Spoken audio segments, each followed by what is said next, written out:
Yes news में आप सभी दर्शकों का स्वागत है। मैं आपके साथ इलियास बड़ेघर। आइए देखते हैं आज की खबर क्या कहती है। ನಮ್ಮ ಹೆಸರು ರವಿ ರಂಗಪ್ಪ ಪೂಜಾರಿ ಅಂತೇಳಿ ಮಂಗಳೂರು 2 ಗಂಟೆಗೆ ಅಲ್ಲಿ ಹೊಲದಲ್ಲಿ ನಾವು ಕೆಲಸ ಮಾಡಕತ್ತಿದ್ದೆವು. ಮಾಡಬೇಕಾದ್ರೆ ಈ ತರ ಹೆಲಿಕಾಪ್ಟರ್ ಒಂದ ಕಡೆಗೆ ಹೊಲದಲ್ಲಿ ಬಂದು ಬಿದ್ದು ಬಿದ್ದುಗಳನ್ನ ನಾವು ತಕ್ಷಣ ಒಂದಿಷ್ಟು ಹೊಲದಲ್ಲಿರೋ ಜನ 2 ಗಂಟೆಗೆ ಹೊಲದಲ್ಲಿರೋ ಜನ ಎಲ್ಲ ಒಟ್ಟರು ಕೂತ್ಕೊಂಡು ಅವರು ಒಬ್ರು ಹೆಲಿಕಾಪ್ಟರ್ ಪೈಲಟ್ ಒಬ್ರು ಕೆಳಗಡೆ ಬಿದ್ದಿದ್ರು.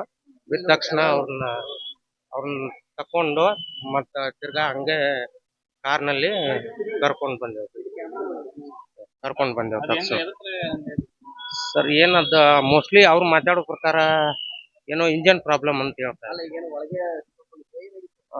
ಒಬ್ರಿದ್ರೆ ಕೆಳಗಡೆ ಸಿಕ್ಕಾಕೊಂಡಿದ್ರು, ಒಬ್ರು ಆಚೆ ಬಂದ್ರು. ಬಿದ್ದ ತಕ್ಷಣ ಒಬ್ರು ಆಚೆ ಬಂದ್ಮೇಲೆ ಹೊಲ್ದಾಗ ಇದ್ದೇವು. ನೋಡ್ತಾ ಇದ್ದೆವು. ಅದ ಸಡನ್ಲಿ ಡೌನ್ ಹಾಕೋತ ಬಂದ್ಬಿಟ್ಟು ಹೊಲದಲ್ಲೇ ಯಾರು ಇದ್ದಿದ್ದಿಲ್ಲ.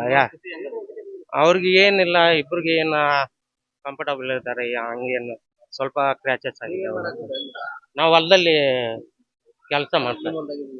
ಅಲ್ಲೇ ಬಾಜು ಇದು ಸಂಗಪ್ಪ ತಮ್ಮಣ್ಣ ಗುಡ್ದಿನಿ ಅಂತೇಳಿ ಅವ್ರ ಹೊಲದಲ್ಲಿ ಕಬ್ಬಿನ ಹೊಲ. ಕಬ್ಬು ಕಟಾವಾಗಿದೆ, ಯಾರಿಗೇನ್ ತೊಂದ್ರೆ. ಆಮೇಲೆ ಹುಡುಗರು ಹಂಗೆ ಆಂಬುಲೆನ್ಸ್ಗೆ ಪೊಲೀಸ್ಗೆ ಇನ್ಫಾರ್ಮ್ ಮಾಡೋಣ, ಹಂಗೆ ನಮ್ ಗಾಡಿಯಲ್ಲೇ ಇನ್ನೂ ಆಂಬುಲೆನ್ಸ್ ಬರೋದು ಲೇಟ್ ಆಗಂತ ಅಂತ ಹೇಳಿ ಕರ್ಕೊಂಡ್ ಬಂದ. ನಮ್ಮ ಹೆಸರು ರವಿ ಪೂಜಾರಿ ಅಂತ. ಚಿಕಿತ್ಸೆ ನಡೀತಾ ಇದೆ ಸರ್. ಅವ್ರದ್ದು ನಾವಿಲ್ಲಿ ಅಡ್ಮಿಟ್ ಮಾಡಿದೆ ಸರ್. ಈಗ ಇದು ಮಂಗಳೂರು ಸರ್, ಬಬಲೇಶ್ವರ ತಾಲೂಕು, ಬಿಜಾಪುರ ಜಿಲ್ಲಾ, ಮಂಗಳೂರು ಗ್ರಾಮದ ಸರ್. ಸಂಗಪ್ಪ ತಮ್ಮನ ಗುಡ್ದಿನಿ ಅವರ ಅನ್ನೋ ಹೊಲದಲ್ಲಿ, ಕಬ್ಬಿನ ಹೊಲದಲ್ಲಿ ಬಿದ್ದಿತ್ತು ಸರ್. ಕಬ್ಬು ಕಟಾವಾದ ಹೊಲದಲ್ಲಿ ಬಿದ್ದಿತ್ತು 3 ಗಂಟೆಗೆ ಸರ್. ಇಬ್ರು ಇದ್ರು ಸರ್. ಒಬ್ಬ ಗೌತಮ್ ಅಂತ ಪೈಲಟ್, ಅವರಿಗೆ ಸಣ್ಣ ಪ್ರಮಾಣದಲ್ಲಿ ಸಣ್ಣ ಪುಟ್ಟ ಗಾಯ ಆಗ್ಯಾವ ಸರ್. ಇನ್ನೊಬ್ರು ಕುನ್ವಾಲ್ ಅನ್ನೋರಿಗೆ ಸ್ವಲ್ಪ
जैसा कि आप सब जानते हैं कि आप सभी का प्यार हमारे साथ कायम है। इसी तरह से हमारे इस चैनल को प्यार करते रहिए और हमारी सारी खबरों को लाइक, शेयर और सब्सक्राइब करना ना भूलिए।